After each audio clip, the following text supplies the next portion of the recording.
Ever since I was a kid, I have always loved the revival of the show. And after watching the classics, I'm loving it just as much. But the question is, which is better? In this video, I look at the very first stories of Doctor Who. An Unearthly Child and Rose. Let the battle commence! An Unearthly Child was first broadcast on the 23rd of November 1963. It sees two teachers, Ian and Barbara, follow Susan home due to her acting quite strange. It's not long after until we see the Doctor, the TARDIS and the gang thrown into a new adventure. Stuck in the caveman times, they need to find a way out. Rose was first broadcast on the 26th of March 2005. We see Rose, the soon-to-be new companion, get caught up in a deadly adventure. While the Doctor is trying to work out what's going on in London, Rose is trying to work out who the Doctor is.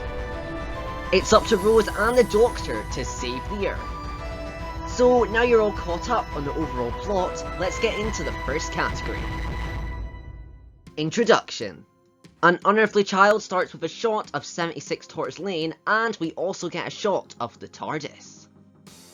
Then we see Barbara and Ian talking about Susan, a very curious young girl in Coal Hill School, before meeting Susan, who is listening to music. Ian and Barbara take the situation into their own hands as they follow Susan home and end up in a junkyard. It's a great introduction to the characters and sets up the episode really well, but what about Rose? Well, it starts with a fast-paced sequence of Rose going through her daily routine.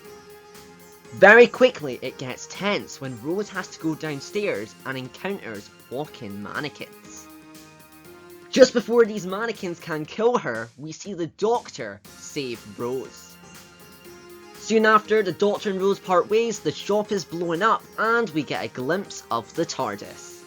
Overall, an entertaining, action-packed first scene which shows us the Doctor, Rose, the villain, the setting, and even the TARDIS. Yep, I'm giving round 1 to New Who. Although if it was more fast paced and I counted the whole first episode, it probably would have gone to An Unearthly Child. The Doctor. This story gives us the first ever Doctor played by William Hartnell. He's very mysterious yet charming, quite authoritative, and he is clearly in charge, despite not being the strongest or smartest character in the group.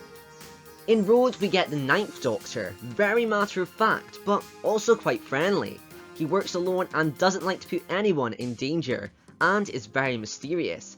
And we even get a mention of the Time War. The 9th Doctor takes this round, making it 2-0 to New Who. I will say I think I actually prefer the first Doctor to the 9th, but with the whole mystery and idea of him being a legend, I think gives this Doctor a better introduction. So, Rose gets this one. Companions. In the classics, we first see 3 companions, unlike New Who, which only has 1. Susan, the Doctor's granddaughter, a know-it-all child who almost acts like a second Doctor, yet isn't the most brave out of the lot. Ian, a very tough character who won't back away from a fight, and sometimes even causes them. He also acts like the leader and is always looking for solutions. And finally Barbara, a very curious character and acts almost like a mother to Susan. Very kind and looks for the good in everyone. For New Who we have Rose, who is a very modern character. She can be quite mouthy but is really intrigued about the Doctor and goes out her way to find the truth. She also is shown to care quite deeply for those around her throughout. Rose is an amazing companion, but this round gives the classics their first point. I mean, you've got to give them credit for introducing 3 companions and giving them all good character development, but I gotta say, I do still really like Rose. The villain. First we have Caveman. Well, they do show some threat as they turn on each other and do kill some people, even if it is their own people. And in Rose we get the nesting consciousness. But it's really the Autons that take centre stage as they take over Mickey and trigger a huge invasion. I mean, it had to go to the Autons. Conclusion. The Doctor, Ian, Barbara and Susan make fire to try and get out of the Cave of Skulls. But it doesn't work and instead leads to wannabe caveman leaders fighting to the death. So the gang fake their death and just make it to the TARDIS. But it doesn't end there, as there is still a cliffhanger. Susan checks the radiation to read normal, but just when they are ready to venture this mysterious planet, it changes to danger. An Auton invasion has begun, and it is up to Rose and the Doctor to save the day. Rose swings on a chain, knocks over the Auton, this causes Anti-Plastic to fall into nesting consciousness, and the Doctor, Rose and Mickey escape. Then the Doctor asks Rose if she wants to come with him, she says no, and the TARDIS lands away. Well, guess that's over. Nope! The Doctor comes back to give Rose a second chance, and you best believe she takes it. The cliffhanger takes it for the classics. But it's not enough, as New Who wins!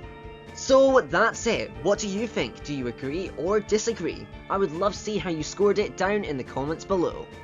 If you're new, don't forget to click that red button down below to join the adventure. We do content from New Who as well as the classics. I've been Lewis and you've been brilliant! So crazy passion and we wanted you to know. So are you sitting comfortably? Our tribute to the show is, if we had to choose another, we just wanna know.